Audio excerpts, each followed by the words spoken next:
يهدي القوم الظالمين. صدق الله مولانا العظيم وصدق رسوله النبي الكريم، ونحن على ذلك من الشاهدين والشاكرين، والحمد لله رب العالمين. اللهم صل على محمد وعلى آل محمد كما صليت على إبراهيم وعلى آل إبراهيم إنك حميد مجيد. اللهم بارك على محمد وعلى آل محمد كما باركت على إبراهيم وعلى آل إبراهيم إنك حميد مجيد. تعليم القرآن حفظية مدرسة حط تعليم القرآن حفظية বহুমুখী মাদ্রাসার উদ্যোগে আয়োজিত পাজিয়া কেশবপুর যশোরের আজকের ওয়াজ মাহফিলে সম্মানিত উলামায়ে কেরাম, মুরব্বিয়ানে আযম, প্রিয় যুবক ভাইরা, স্নেহের ছোট ভাইরা, পর্দা সারা মা বোনেরা, আমার যে সমস্ত মা বোনেরা পুরুষদের সাথে ঠেলাঠেলি কইরা দাঁড়ায় আছেন, আল্লাহর হস্তে এখান থেকে চলে যান। পর্দা শুধুমাত্র সৌদি আরবের জন্য ফরজ করা হয়নি, কিংবা ঢাকা কিংবা নেত্রকোনার জন্য ফরজ করা হয়নি, যশোরের জন্য ফরজ। হ্যাঁ, আপনারা যাচ্ছেন না? ইনশাআল্লাহ যাচ্ছেন না? এই পুরুষরা দাঁড়ায় আছে মহিলাদের সাথে, যখন ভালো সুন্দর কিসের কোরআনের মাহফিলে কোনো বন্ডামি? আস্তে আস্তে কোরআনের মাহফিলে মহিলারা পুরুষদের ভিতরে চাপাচাপি কইরা হুজুরে দেখতে আসছে। এই দেখার মধ্যে কোনো ফায়দা হবে না? না। কোরআনের মাহফিলে আসলে কি ফরজ বিধান বাতিল হয়ে যায়? আল্লাহ তাআলা যেটা ফরজ করেছেন, যেটা হারাম করেছেন, সেগুলো কি কোরআনের মাহফিলে আসলে থাকে না চলে যায়? তাইলে আপনি শুনতে আসছেন ওয়াজ মাহফিল, আর এখানে এসে ফরজ তরক করবেন। এই ওয়াজ মাহফিল এগুলা কি ফরজ না ওয়াজিব? ফরজ না ওয়াজিব না, সুন্নত না। সুন্নতের স্থানে নাই, মুবাহ। করলে সওয়াব আছে, না করলে গুনাহ নাই। ওয়াজ মাহফিল করলে কি আছে? সওয়াব আছে, না করলে সেটা মুবাহ। এরকম একটা মুবাহ কাজের জন্য আল্লাহর ফরজ বিধান। আল্লাহ বলছে ওয়াকান্না ফি বুয়ুতিকুন্না ওয়ালা তাবাররাজনা তাবাররুজাল জাহিলিয়াতিল উলা। মুমিন নারীরা তোমরা ঘরের ভিতরে থাকো, ওয়ালা তাবাররাজনা তাবাররুজাল জাহিলিয়াতিল উলা, তোমরা জাহিলি জামানার নারীদের মতো উলঙ্গ হয়ে রাস্তায় কিংবা বিভিন্ন জায়গায় ঘোরাঘুরি করবে না। তো এটা আল্লাহর আদেশ নাকি আদেশ না? তাইলে আল্লাহর আদেশ মাহফিলে এসে মানতে হবে, নাকি অমুক সেলিব্রিটি তথাকথিত ভাইরাল বক্তা আসছে, নাউজুবিল্লাহ, আল্লাহ এই ভাইরালিজম থেকে আমাদেরকে হেদায়েত দান করুন, আমিন।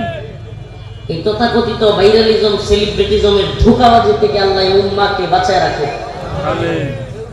আরো জোরে বলেন আমিন, আমিন। বলেন না, এই সেলিব্রিটিজমের, এই ভাইরালিজমের ধোঁকাবাজি আল্লাহ না করুক। আমার কি ফায়দা হবে যদি আমি জাহান্নামের আসামি হয়ে যাই? আমি যদি আল্লাহর কাছে ক্ষমা না পাই, এই পরিচিতি, এই মানুষ চেনা, আমাকে দেখবার জন্য ধাক্কাধাক্কি, এটা কি লাভ হবে আমার? আল্লাহর সামনে তো সবাইকে দণ্ডায়মান হইতে হবে, তাও কি একা একা? ওখানে কোনো সুপারিশ চলবে না, কোনো নেতা তার কর্মী বাহিনী নিয়ে ঢুকতে পারবে না। আছে না যে কোনো জায়গায় নেতারা যাইতে না পারলে 200-500 সাঙ্গপাঙ্গ নিয়ে জোর করে ঢুকতে চায়, চলবে না। وكلهم آتيه يوم القيامة فردا। আল্লাহর কাছে এক এক করে দণ্ডায়মান দাঁড়াইতে হবে। ওই শাহাবুদ্দিনের বেটা রফিকুল ইসলাম, এই অমুকের বেটা অমুক, তমুকের বেটা তমুক, সবাইকে আল্লাহ এক এক করে জিজ্ঞেস করবে, এক এক করে। আজকে যেই মা, যেই বোন এই ঠেলাঠেলি করে মাহফিলের ভিতরে ঢুকছে, তার এই মাহফিল শোনা তো ফায়দা হবেই না, উল্টো সে দায়ুস হয়ে যাবে। তার স্বামী, তার বাবা, তারা হবে দায়ুস। লা তাদখুল জান্নাহ, দায়ুসের জন্য কোনো জান্নাত নাই।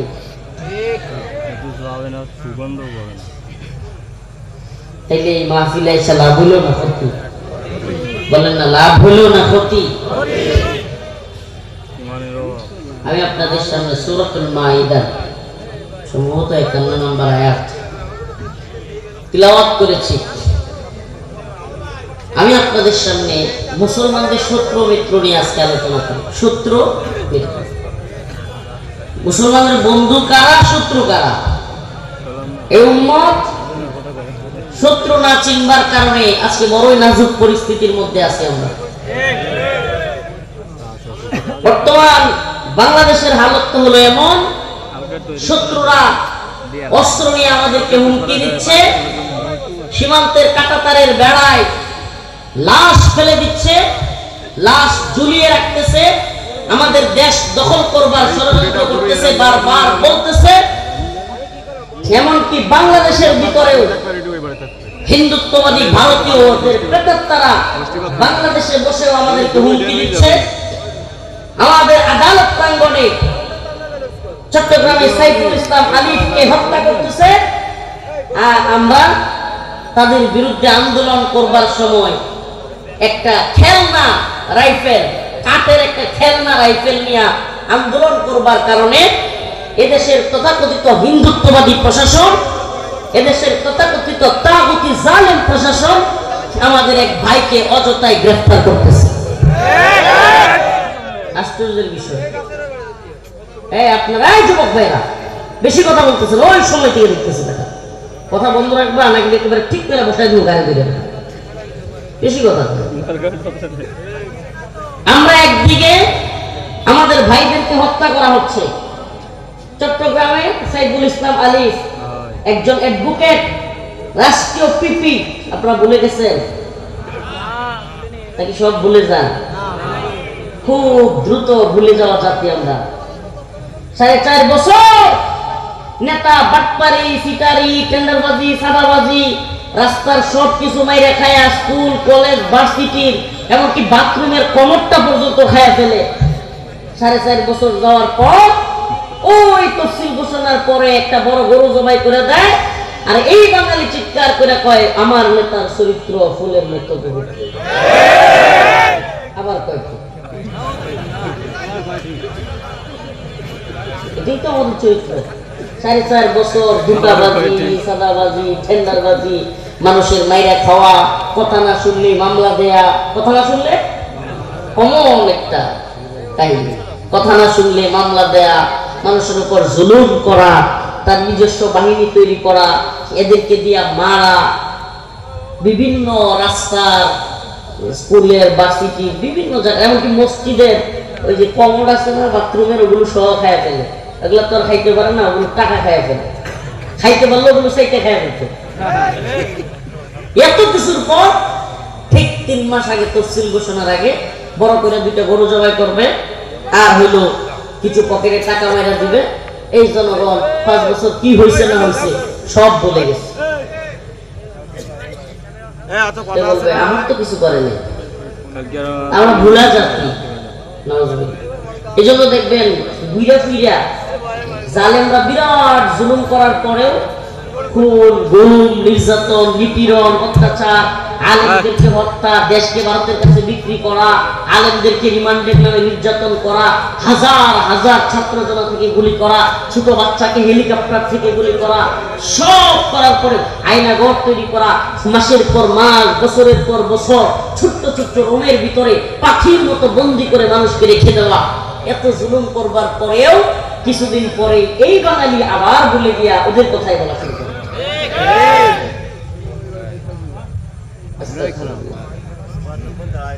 প্রিয় ভাইরা আমার, বন্ধুগণ আমার, এই জন্য আমাদের শত্রু মিত্র চেনা লাগবে।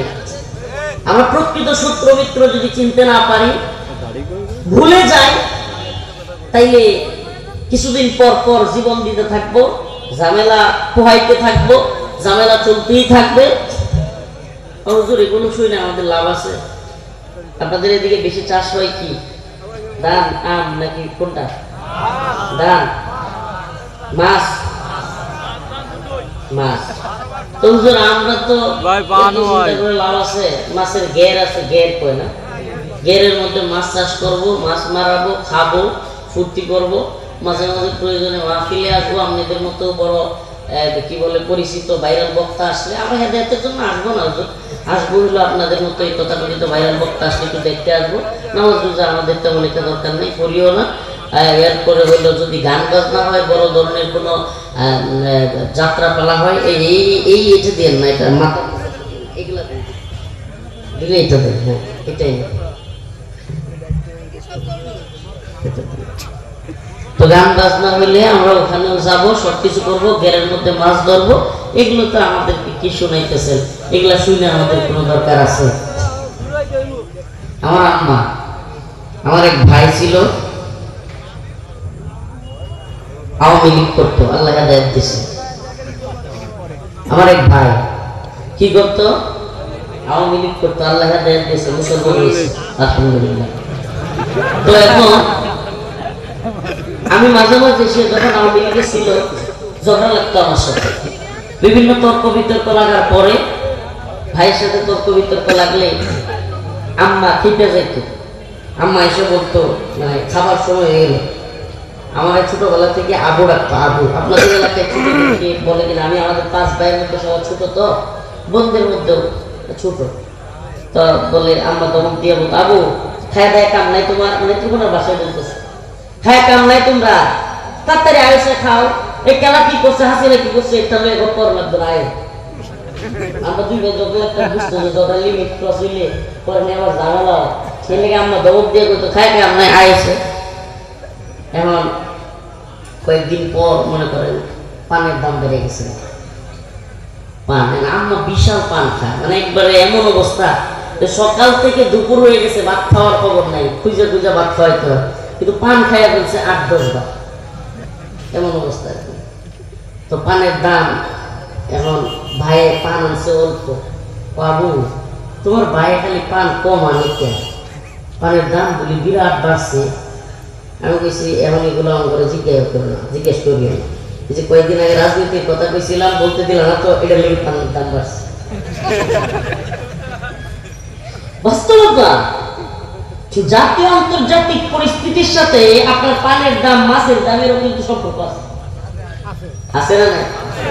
রাষ্ট্রের পরিস্থিতির সাথে আপনার মাছের দামেরও কি আছে? তাইলে যে জনতা সচেতন না, সে দুনিয়াবি ভাবেও শত্রু মিত্র না চেনার কারণে দুনিয়াবি ভাবেও লাঞ্ছিত হয়, দুনিয়াবি ভাবেও ক্ষতিগ্রস্ত হয়, আখেরাতে তার ক্ষতিগ্রস্ত। তাইলে আমাদেরকে শত্রু মিত্র চিনতে হবে কি হবে না? আমাদের ভাই সাইফুল ইসলাম আলিফকে হত্যা করছে, বলে গেলে চলবে?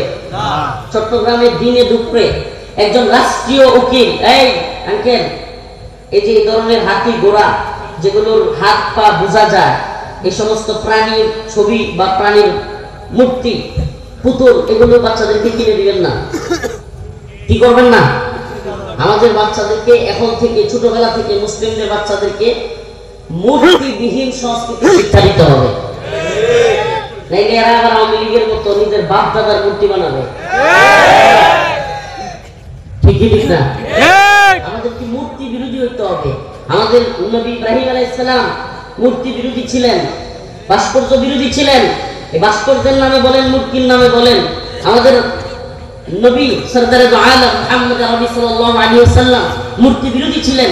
কাবার ভিতরে থাকা সমস্ত মূর্তিগুলো ভেঙে ফেলেছিলেন। ইব্রাহিম আলাইহিস সালাম সমস্ত মূর্তি ভেঙে ফেলেছিলেন। আমাদের চেতনা মূর্তি ভাঙার চেতনা। আমাদের চেতনা কি? মূর্তি ভাঙার চেতনা। এই জন্য 5 আগস্ট আসতে দেরি হয় নাই, 16 মিনিট যাইতে পারে নাই। 16 বছরে যে মূর্তি মুজিবের বানাইছিল 16 মিনিট যাইতে পারে নাই, কল্লা দইরা মারছে কান, মূর্তি হয়ে গেছে খান খা। এটা আমাদের ঐতিহ্য, এটা আমাদের ইতিহাস, এটাই আমাদের চেতনা।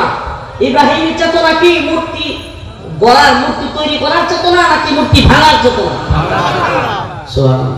আমাদের চেতনা হলো মূর্তি ভাঙবার চেতনা। আমরা মূর্তিকে ভাঙবো, কখনোই মূর্তি বানাবো। আমাদেরকে একটা তথ্য দেই, উলামায়ে কেরাম এখানে আছেন, প্রয়োজনে যাদের জানা নাই জেনে নেবেন। ইসলামী শরিয়া, ইসলামী খিলাফার অধীনস্থ রাষ্ট্রে যদি হিন্দু ধর্মাবলম্বীরাও থাকে, সনাতন ধর্মাবলম্বীরাও থাকে, তারাও তাদের ধর্ম পালন করতে পারবে, কিন্তু ডাকঢোল পিটায়া রাস্তাঘাটে এই হই হুল্লোড় কইরা করতে পারবে না। নিজেদের অঙ্গনে, নিজেদের গণ্ডির ভিতরে রাইখা আবার নতুন নতুন সংস্করণে নতুন নতুন প্রচার, নতুন নতুন সিস্টেম চালু করতে পারবে না। এটা যেমনি ভাবে ওদের ধর্মে নাই, আমাদের ধর্মে নাই। অতএব যেখানে ইসলামী শরিয়া ধর্মীয় তোমাকে তোমার ইবাদতের সুযোগ দিবে, কিন্তু ডাকডোল পিটাইয়া বাহিরে না, তাইলে নিজেরা আবার কিভাবে মূর্তি বানাইতে পারি? নিজেরা আবার কিভাবে মূর্তি বানাইতে পারি? নাউজুবিল্লাহ। আল্লাহ তাআলা হেদায়েত দান করুন বলে আমিন। يا أيها الذين آمنوا لا تتخذوا اليهود والنصارى أولياء بعضهم أولياء بعض ومن يتولهم منكم فإنه منهم إن الله لا يهدي القوم الظالمين। ও প্রিয় যশোরবাসী, ও কেশবপুরের মুসলমান, আমার আজকের আলোচনা আপনাদের সম্মুখে এজন্যই এই বিষয়ের আলোকপাত করার প্রয়োজনীয়তা বোধ করছি। আমাদের বর্তমান বাংলাদেশ, বিশেষ করে উপমহাদেশ, মুসলিম অধ্যুষিত এই বঙ্গ, এই মুসলিম বঙ্গে আগামী 3 থেকে 4 মাস খুব ভয়াবহ পরিস্থিতি হবে। আমাদের পার্শ্ববর্তী দেশ ভারত বাঙালি মুসলিমদের দমন পীড়ন নিপীড়নের জন্য তাদের দেশের ভিতরে কাশ্মীর সহ অন্যান্য ভূখণ্ডের মুসলমানদেরকে যেইভাবে নির্যাতন নিপীড়ন করতেছে, এদের চাওয়া হলো বাংলাদেশে মুসলমানদেরকে নির্যাতন নিপীড়ন করে স্টিম রোলার চালিয়ে আলেমদেরকে, ইসলামকে আঘাত করে, আলেমদেরকে, ইসলামকে এখানে দাঁড়াতে না দিয়ে এদেশে আবারও তাদের সেবাদাস, তাদের কৃতদাস কিংবা কোন কৃতদাসী, তাদের গোলাম কোন সরকারকে বসানো, তাদের এই প্ল্যানিং প্রায় চূড়ান্ত। তারা এখনো স্বপ্ন দেখে বাংলাদেশে আবার আধিপত্য বিস্তার করে তাদের একজন কৃতদাস, সেবাদাস সরকার বসিয়ে আমাদেরকে গোলামি করাবে। কিন্তু আমরা মুসলমান, আমাদের একমাত্র রবকে, আমরা কার গোলাম? চিৎকার করে বলেন, আমরা কার গোলাম? আমরা একমাত্র আল্লাহর গোলামি করি। আমরা ভারতের গোলামি করি না, আমরা আমেরিকার গোলামি করি না, আমরা মহান রবের গোলামি করি। আল্লাহ রাব্বুল আলামিন সুস্পষ্ট কোরআনে কারীমের মধ্যে বলেছেন, ইয়া আইয়ুহাল্লাযীনা আমানু লা তাত্তাখিযুল ইয়াহুদ, হে ঈমানদাররা, লা তাত্তাখিযুল ইয়াহুদ ওয়ান নাসারা আউলিয়া, হে ঈমানদাররা, তোমরা ইহুদি এবং খ্রিস্টানদেরকে বন্ধু বানায়ো না। কি করিও না? ইহুদি খ্রিস্টানদেরকে বন্ধু বানায়ো না। এবার আসেন, বর্তমান পৃথিবীতে ইহুদিদের একটা রাষ্ট্র, যদিও এটা এদের রাষ্ট্র নাই, এরা দখল করেছে জালিমের দল, নাম হলো ইসরায়েল। নাম কি? আমি আপনাদের সামনে প্রশ্ন করতে চাই, গোটা পৃথিবীতে সবচেয়ে বেশি মুসলমানদের উপর নির্যাতন করতেছে যারা, এরা কি এই ইসরায়েল? হ্যাঁ নাকি না? ইসরায়েল নির্যাতন করতেছে না করতেছে না? আল্লাহ তাআলা বলছে যে ইহুদিরা হলো মুসলমানদের, মুমিনদের শত্রু। তাইলে মিলায়া নেন, ইহুদিরা শত্রু নাকি বন্ধু? এখন বাংলাদেশের কোন দল যদি ইহুদিদেরকে বন্ধু মনে করে, তাইলে তারা কি আল্লাহর কথা মানলো? বলেন মানলো? যদি খ্রিস্টানদেরকে বন্ধু মনে করে, পুরা ইউরোপ, পুরা পশ্চিম সবটাই হলো খ্রিস্টান। ইউরোপের কোন রাষ্ট্রকে যদি বাংলাদেশের কোন দল কিংবা সরকার বন্ধু মনে করে, Germany, France, Netherland, Spain, Italy কিংবা ইংল্যান্ড, যুক্তরাষ্ট্র, যুক্তরাজ্য, এগুলোর কোনটাকে, এই কানাডা, আমেরিকা, মুসলমানরা যদি, মুসলমানদের দেশগুলো যদি বন্ধু মনে করে, আল্লাহ বলেন এরা তোমাদের বন্ধু নয়, বা'দুহুম আউলিয়াউ বা'দ, এরা নিজেরা নিজেদের বন্ধু। এরা নিজেরা কি? কার কথা বলেন না, কার কথা? আসেন এবার মিলাই। ইসরায়েল যে এত জুলুম করতেছে ফিলিস্তিনের মুসলমানদের পক্ষে, আমেরিকার সমর্থন আছে না নাই? খালি সমর্থন নাকি অস্ত্র দেয়, টাকাও দেয়, গোলা বারুদ দেয়, ট্যাঙ্ক দেয়, মিসাইল দেয়, জঙ্গি বিমান দেয়, ড্রোন দেয়, অ্যাটাকিং হেলিকপ্টার দেয়, দেয় কি দেয় না? তাইলে বোঝা গেল ইসরায়েল যদি মুসলমানের শত্রু হয়, আমেরিকাও মুসলমানের শত্রু। আমাদের কথা কি বুঝে আসতেছে? যদি সাম্প্রতিক এই কথাগুলো না বুঝেন, আগামীর বাংলাদেশও বুঝবেন না, আগামীর আলোচনাও বুঝবেন না। আগামী দিনে বাংলাদেশের পরিস্থিতি কি হবে, এগুলো একটু মুসলমান ইমানদার, যেহেতু এত দূর থেকে কষ্ট করে আসছি, না খায়া না লইয়া এত দূর থেকে গাড়িতে কইরা আসতাম, বিমান এরিয়া মিস করে আসছি, আপনাদেরকে একটু কিছু কথা বলে যায়। আপনারা 2024 সালের 5ই আগস্ট এর আগে বাংলাদেশে একচ্ছত্রভাবে ভারতীয় আধিপত্যবাদ দেখছে। যে সরকার ছিল আওয়ামী লীগের, শেখ হাসিনা সরকার, এটা ছিল ভারতের গোলাম, সেবাদাসী, ভারতের গোলামীর সরকার। এতদিন চলতো 5ই আগস্টের আগে ভারতের গোলামি, এখন নতুন করে শুরু হয়েছে আমেরিকার গোলামি। আপনারা কি এটা বুঝতে পারেন? আমি খুব সহজ ভাষায় সত্য কথাগুলো বলে ফেলি, এতে কিছুই যায় আসে না, আল্লাহ মাফ করুন। কারণ এই উম্মতের সামনে আমাদেরকে অবশ্যই সঠিক সত্য কথাটা উপস্থাপন করতে হবে। এতদিন চলতো ভারতের গোলামি, এখন চলে আমেরিকার গোলামি। এজন্য আমি প্রায় প্রোগ্রামে বলে থাকি, গোলাম চেঞ্জ হয়েছে, মনিব চেঞ্জ হয়েছে, প্রভু চেঞ্জ হয়েছে, কিন্তু গোলামগুলো চেঞ্জ হয় নাই, একই রয়ে গেছে। বাংলাদেশের রাজনৈতিক দলগুলোর গোলামি, চামচামি এখনো চলছে। মনিব চেঞ্জ হয়েছে, ভারত থেকে মনিব আমেরিকার দিকে গেছে, না জানি আল্লাহ, না জানে আল্লাহ ভালো জানে সামনে কোন দিকে চলে যায় প্রভু। রাশিয়া, এদেশের কোন কোন রাজনৈতিক দলের মনিব, প্রভু হলো রাশিয়া, কোনটার চীন, কোনটার আমেরিকা, কোনটার ভারত। নাউজুবিল্লাহ।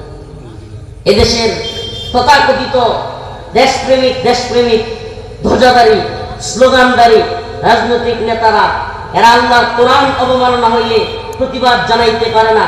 এরা আল্লাহর কোরআনকে পায়ের নিচে রেখে লাথি মারলে, নাউজুবিল্লাহ, আল্লাহর কোরআনকে ছিঁড়া লাথি দিয়া ফেসবুকে ভিডিও আপলোড দিলে এদের চেতনা জাগ্রত হয় না, এরা কোনো প্রতিবাদ জানাতে পারে না। এদেশে আল্লাহর রাসূলকে নিয়ে কটূক্তি করলে এরা কোনো প্রতিবাদ জানাইতে পারে না। এদেশের মধ্যে ইসকন আমাদের ভাই আলিফকে হত্যা করলে এদের কোনো শক্ত আওয়াজ দেখা যায় না। ধরবার জন্য, মামলা করবার জন্য এদের কোনো প্রচেষ্টা দেখা যায় না। এদেশে ইসকনের সন্ত্রাসীরা একজন আলেমকে গুম করে পায়ে হাতে বেঁধে তারপরে সীমান্তের কাছাকাছি নিয়ে ফেলে দিলে, কুড়িগ্রামে নিয়ে কিংবা পঞ্চগড়ে নিয়ে ফেলে দিলেও এদেশ গরম হয় না, গ্রেফতার হয় না।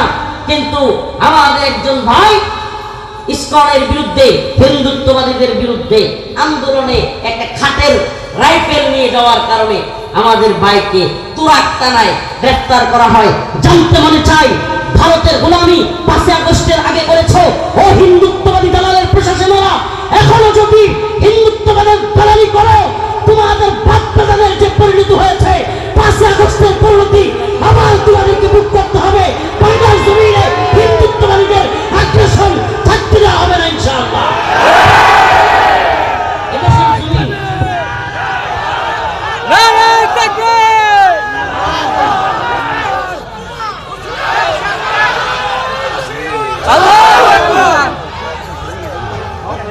আমরা একেবারে হুঁশিয়ার করে দিতে চাই,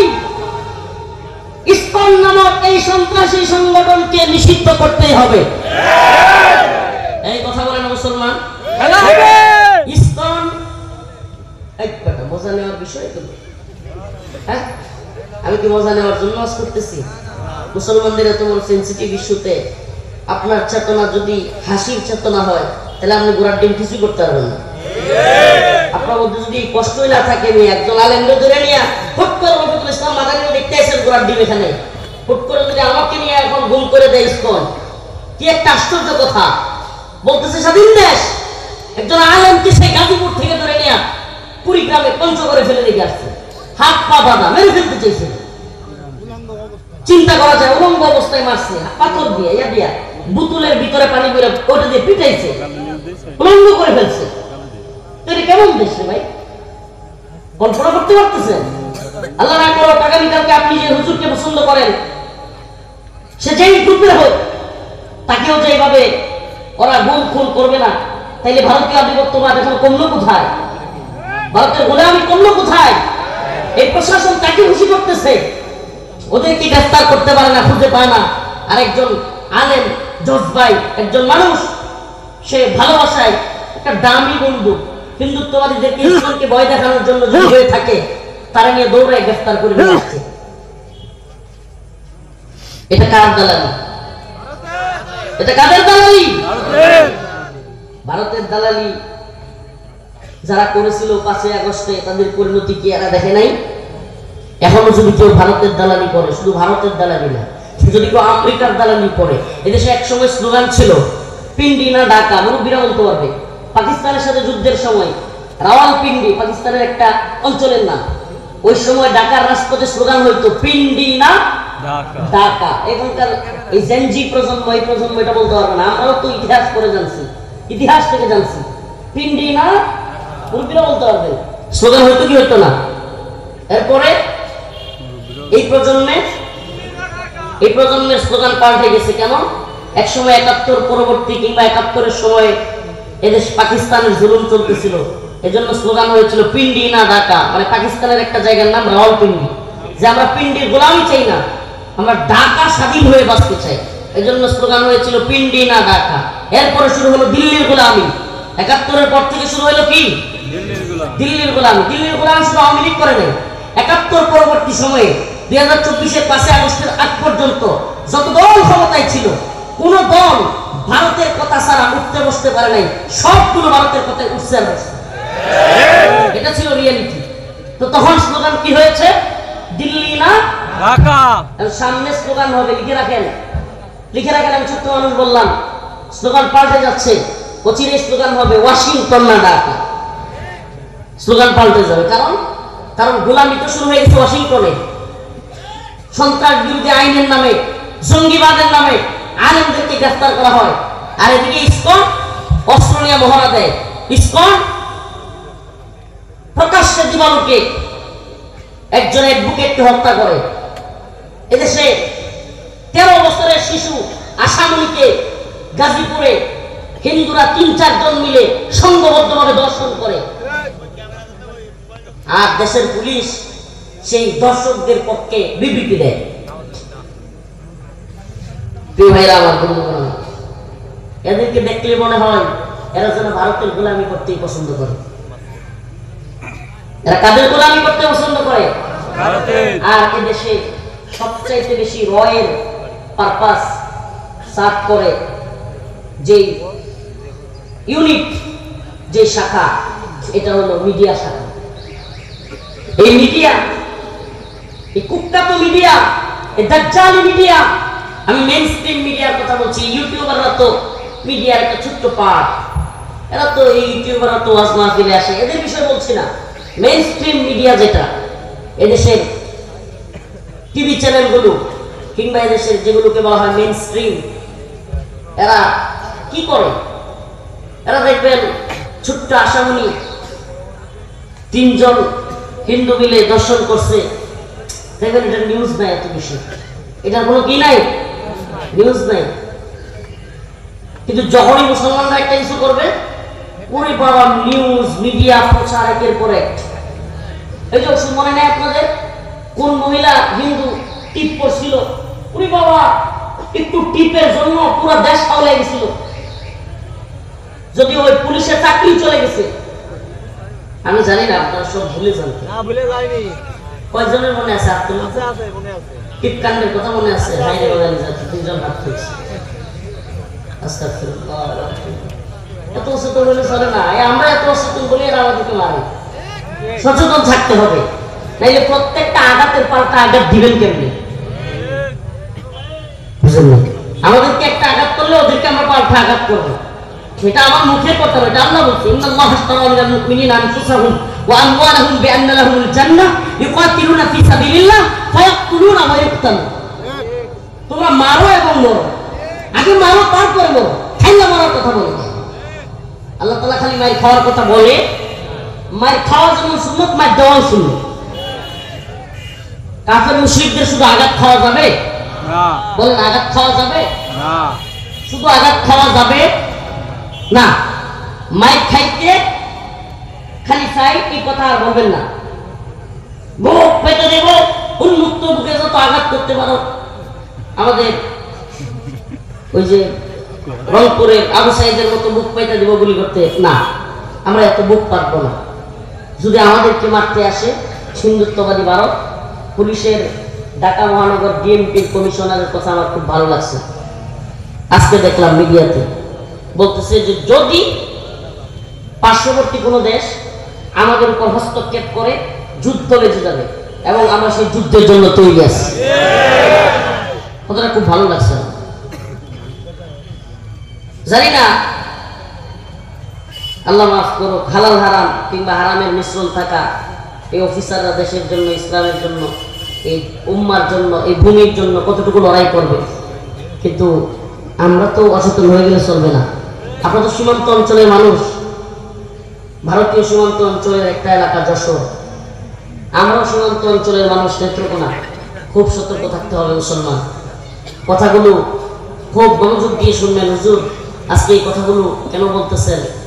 এই জন্য বলতেছি ভাই, আমি পারতাম আপনাদেরকে নামাজের একটু আলোচনা শোনাইতে, হজ নিয়া, কোরবানি নিয়া, রমাদানের রোজা নিয়া, কিংবা বিভিন্ন বিষয়ে আপনাদেরকে আলোকপাত করতে পারতাম, তাকওয়ার ওয়াজ করতে পারতাম এগুলো।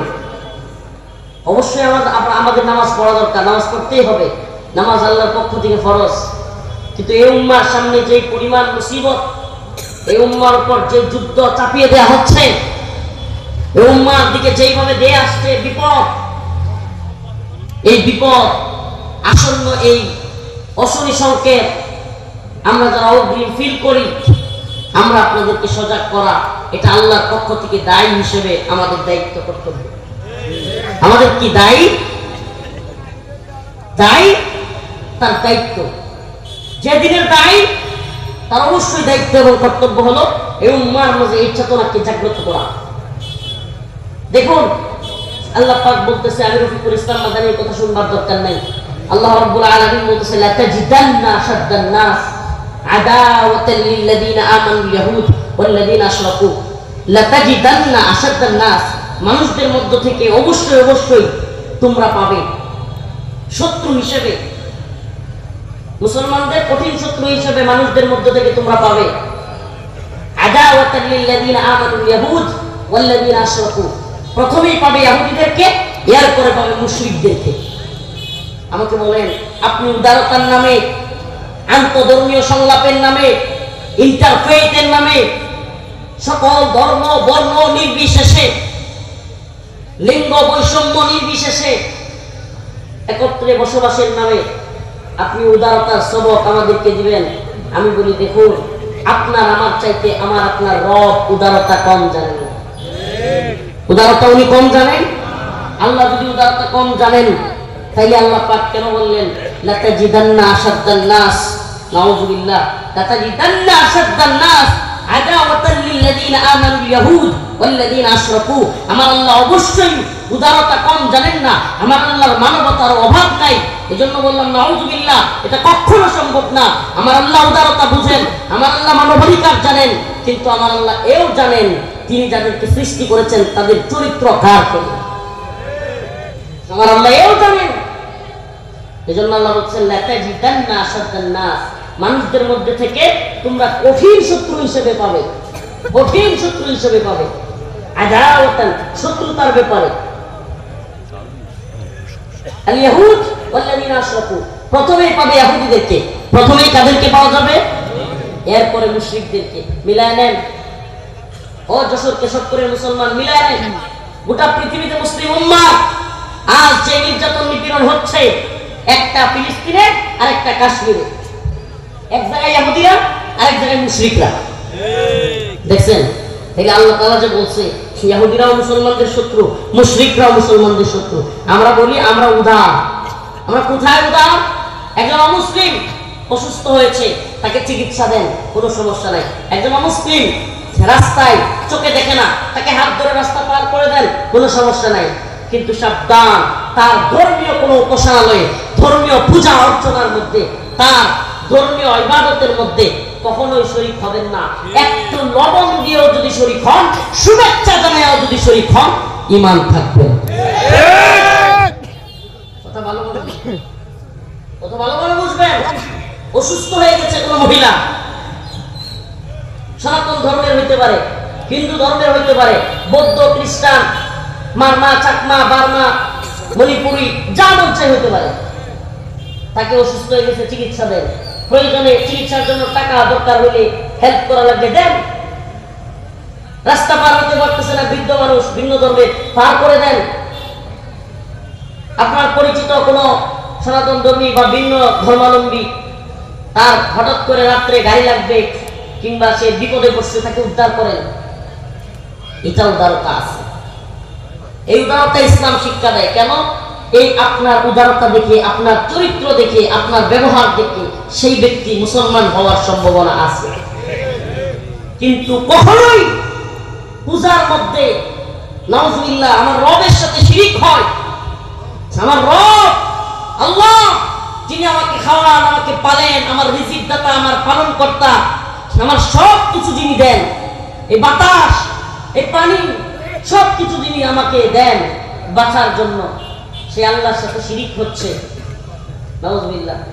প্রশ্ন করতে চাই, আপনার বাবারে কেউ উলঙ্গ করে পিঠাইলে, আপনার মারে কেউ উলঙ্গ করলে, আপনি জীবনে কোনোদিন তার কোনো কাজের মধ্যে শুভেচ্ছা জানাইতে পারতেন?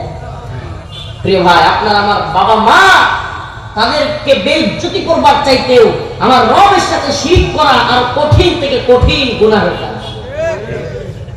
তাইলে আমার রবের সাথে শিরক হয়, আমার রবকে শরীক করা হয়, এমন কাজে শুভেচ্ছা জানানো কিংবা তাদের পূজায় শরীক হওয়া, তাদের পূজার মধ্যে গিয়া পাহারার নামে তবারক খাওয়া, নাউজুবিল্লাহ, ওই যে কি করে এদিকে পূজার মধ্যে প্রসাদ খাওয়া, নাউজুবিল্লাহ, ঈমান থাকবে?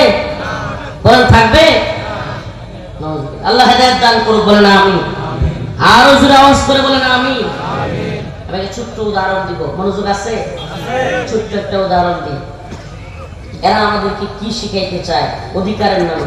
দেখেন, মনে করেন ছোট্ট একটা গর্ত বানাইছে, ছোট্ট আমার একটু বড়ই গর্ত বানাইছে একজন লোক। তাদের মনে খায়াস হয়েছে তারা এই দুনিয়াতে আর থাকবে না, ওই গর্তের মধ্যে আগুন জ্বালাইয়া ওই গর্তের মধ্যে লাফ দিবে। শুনতেছেন? গর্তের মধ্যে কি করবে? ঝাঁপ দিবে। আগুন জ্বালাইছে, গর্ত করছে, এখন কি করবে? সিদ্ধান্ত কি? ঝাঁপ দিবে।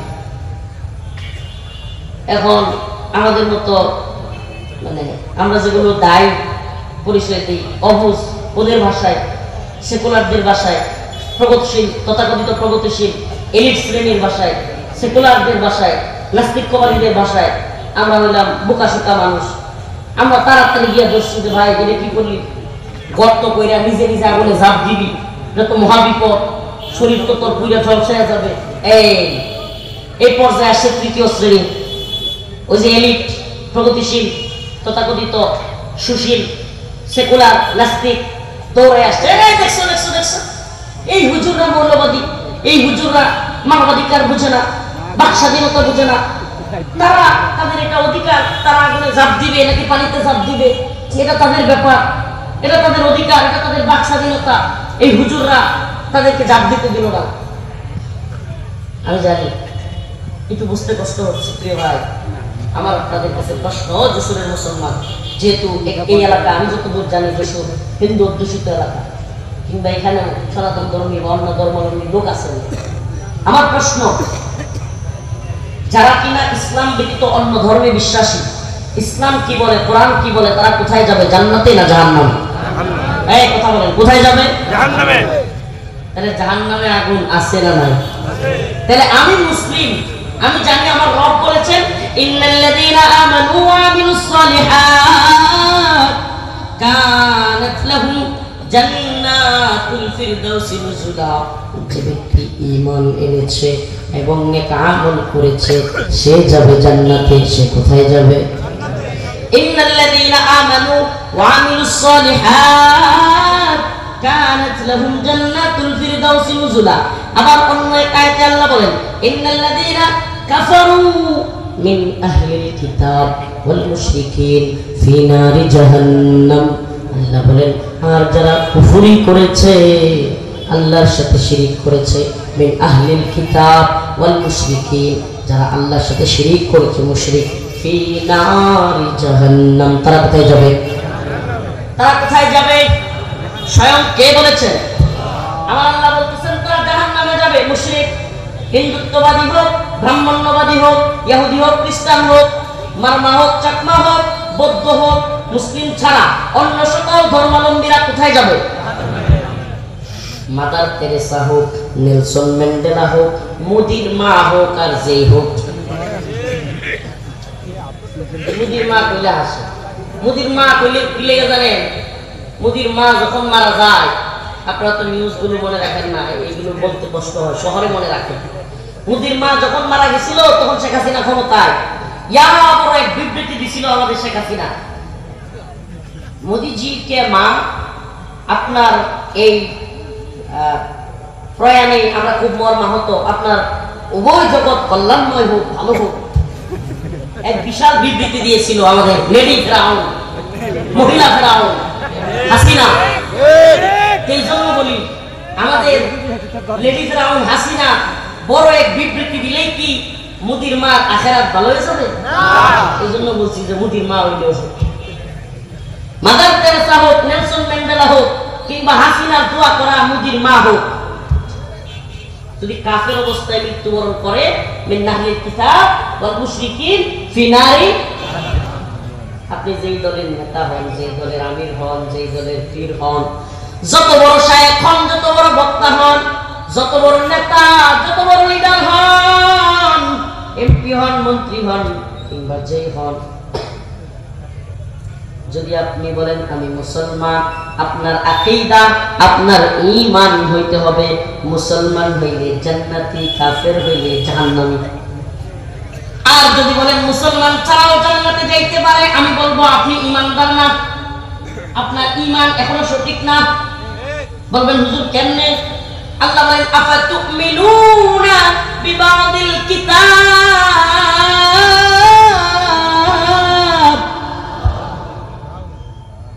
ওয়া তাকফুরুনা বিবাদ ফামা জাযাউ মান ইয়াফআলু যালিকা মিনকুম ইল্লা খিzyun ফিল হায়াতিদ দুনিয়া ওয়া ইয়াওমাল কিয়ামাতি ইয়ারদ্দুনা ইলা আশাদ্দিল আযাব।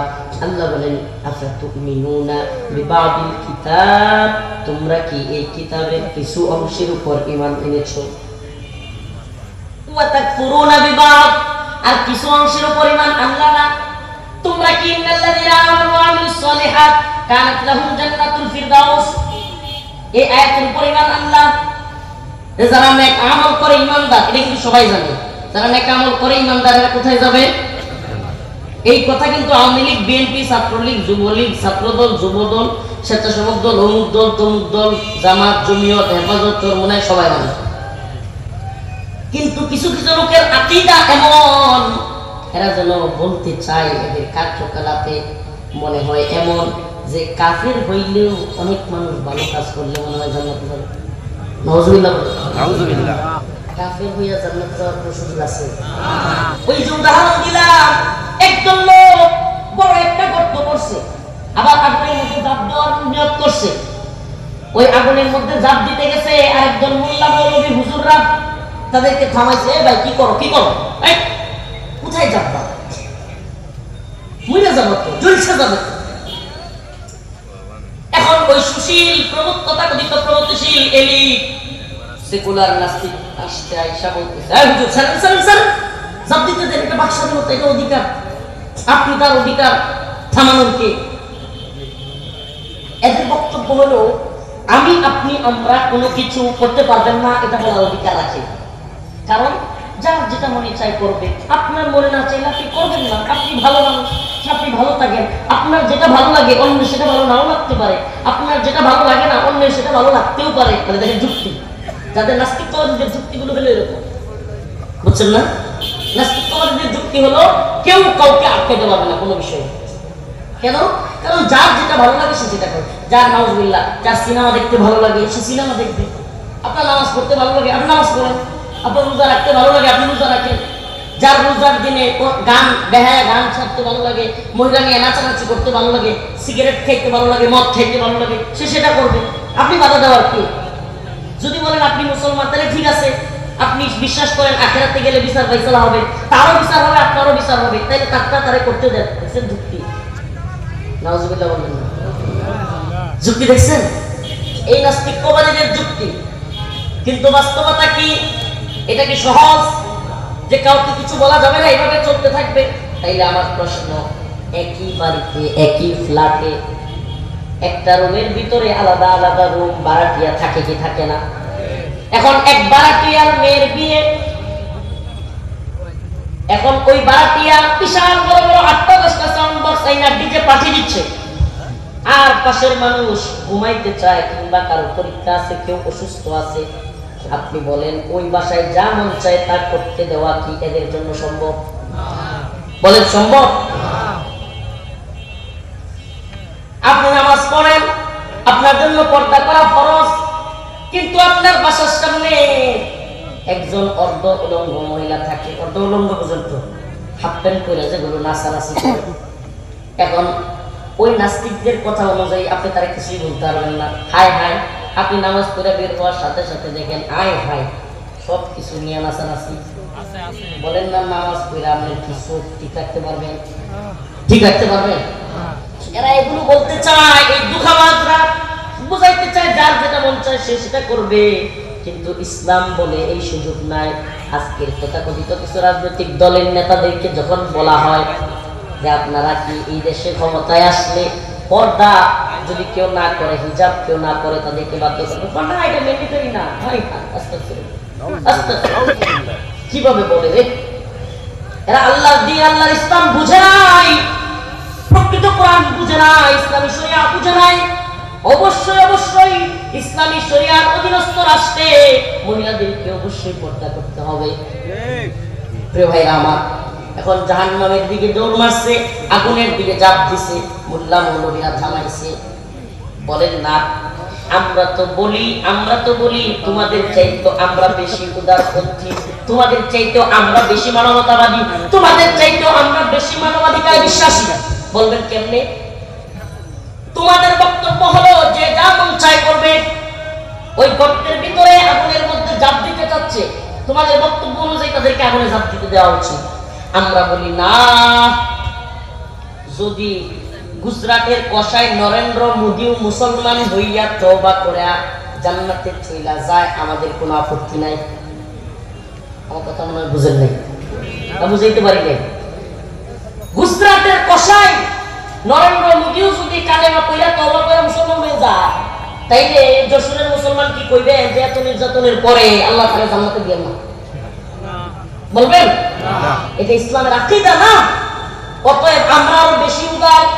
তোমরা মানুষকে জাহান্নামের পথে নিতে চাও, তোমরা উদারতার নামে, বাকস্বাধীনতার নামে, মানবাধিকারের নামে সমকামিতা, ট্রান্সজেন্ডার মতবাদ প্রমোট করতে চাও, তোমরা মানুষকে জাহান্নামের পথে নিতে চাও। আমরা কাফেরদেরকে দাওয়াত দিয়া ইসলাম কবুল করায়া আমাদের সাথে একত্রে জান্নাতে নিতে চাই। কে বেশি উদার? কে বেশি উদার? আমরা চাই না কেউ জাহান্নামে যাক। হিন্দু ধর্মাবলম্বী সেও কালিমা পড়ে মুসলমান হয়ে এক রবের অধীনে চলে আসুক। তাআলাউ ইলা কালিমাতিন সাওয়াইন বাইনানা ওয়া বাইনাকুম আল্লা না'বুদা ইল্লাল্লাহ।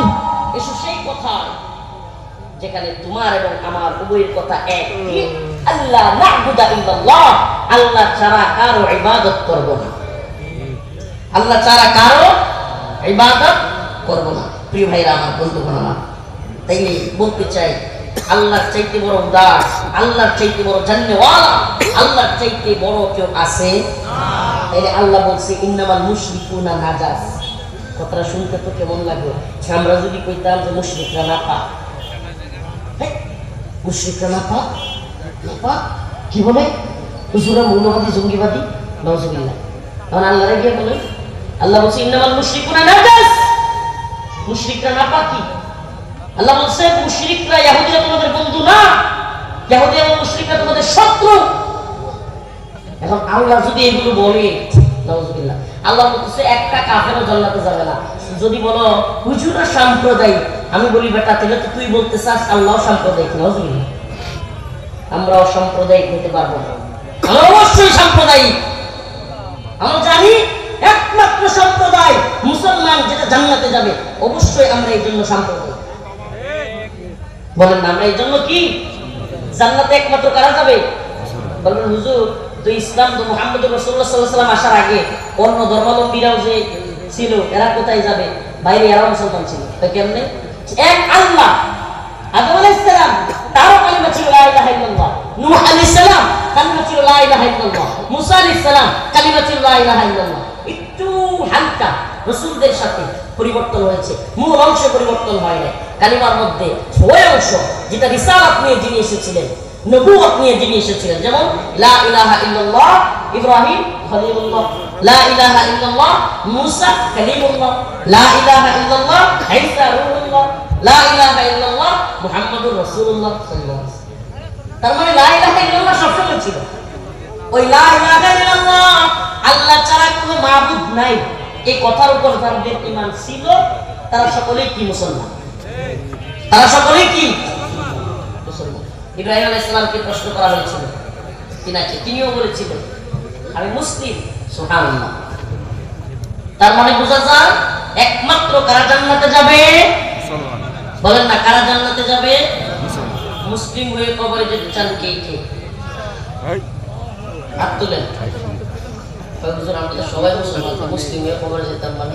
শুনেন, আল্লাহ রাসূল হাদিসের মধ্যে বলেছেন, কষ্ট হইতেছে হাত তুলতে, আচ্ছা না, আল্লাহ রাসূল হাদিসের মধ্যে বলেছেন যে শেষ জামানায় সকালবেলায় ইমানদার হয়ে ঘর থেকে বের হবে, বিকেলে বেঈমান হয়ে বের হবে। আমার মনে হয় এই জামানাটা কিয়ামতের পরে আসবে। হ্যাঁ, জামানা এটা কিয়ামতের পরে আসবে না এসে গেছে? হ্যাঁ, সকালবেলায় মসজিদে যায়, বিকাল বেলায় মন্দিরে, সকালবেলায় আল্লাহর রাজি খুশি করে, বিকাল বেলায় গিয়া দুর্গার রাজি খুশি করে।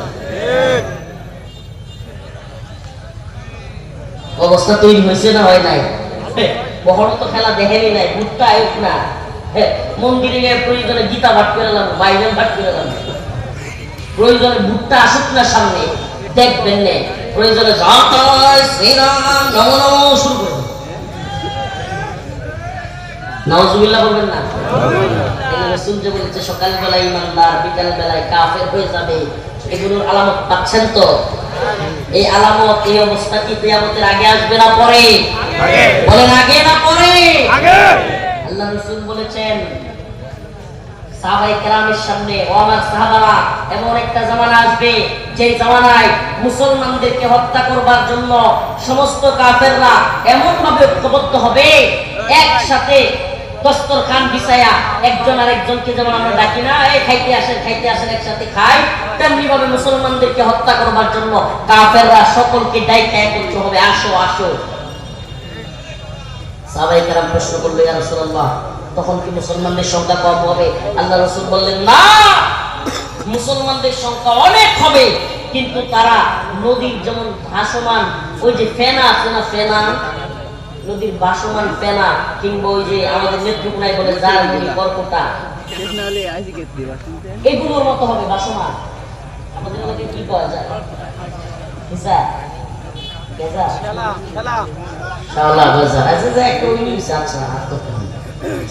বুঝছেন তো? এগুলো আনতে হবে।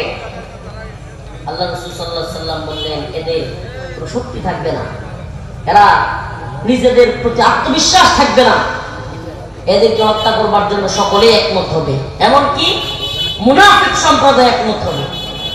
দেখেন না, আমেরিকা ইহুদিদের পক্ষে, ইসরায়েলের পক্ষে, এখন পাকিস্তানের মুনাফিক শাসক আর জেনারেলরাও, এই শাহবাজ শরীফ এবং পাকিস্তানের জেনারেলরাও এই আমেরিকার পক্ষে।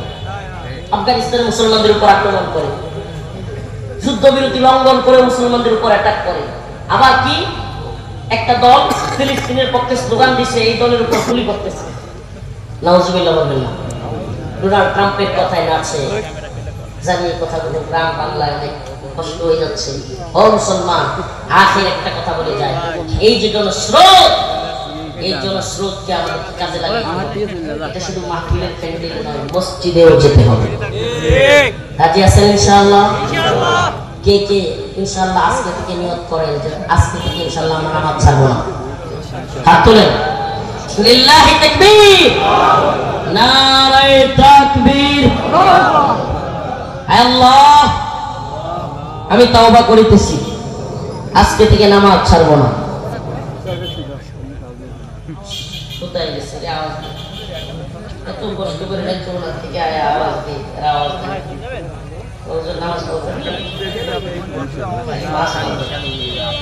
নামাজের দরকার নাই। আল্লাহ তাআলা আমাদের সবাইকে নামাজি বানাক, বলেন আমিন। তৈরি থাকবে, যদি ডাক আসে, আস্তে আস্তে বলতেছি, শরীর আর কোলাইতেছে না, কিন্তু যদি ডাক আসে ইনশাআল্লাহ কোন হিন্দুত্ববাদী ব্রাহ্মণ্যবাদী তাগুতি শক্তির বিরুদ্ধে যদি ময়দানে ঝাঁপায় পড়তে হয়, রাজি আছেন তো ইনশাআল্লাহ?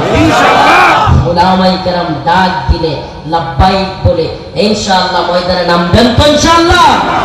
আমরা কোনো হিন্দুত্ববাদীদেরকে ভয় করি না, আমেরিকাকে, ইসরায়েলকে, ভারতকে ভয় করি না। আমরা একমাত্র ভয় করি, একমাত্র গোলামি করি আল্লাহ। চিৎকার করে বলেন আল্লাহ। একমাত্র আপনার ইবাদত করি। লা তাত্তাখিযুল ইয়াহুদ ওয়ান নাসারা আউলিয়া, আল্লাহ বলেন এরা ইহুদি খ্রিস্টানরা তোমাদের বন্ধু না, বা'দুহুম আউলিয়া বা'দ, এরা নিজেরা নিজেদের বন্ধু। আল্লাহ বলেন ওয়া মান ইয়াতাওয়াল্লাহুম মিনকুম ফাইন্নাহু মিনহুম। আল্লাহ বলেন তোমাদের মধ্যে হাসিনা, তোমাদের মধ্যে শাহবাজ শরীফ, কিংবা তোমাদের মধ্যে ডক্টর মোহাম্মদ ইউনূস যদি কেউ তাদের সাথে পীড়িত করে, বন্ধুত্ব করে, আল্লাহ কোথায় তাইলে সে তোমাদের দলের কেউ না, সে ওই ইহুদি খ্রিস্টানদের দলের লোক, মুশরিকদের দলের লোক।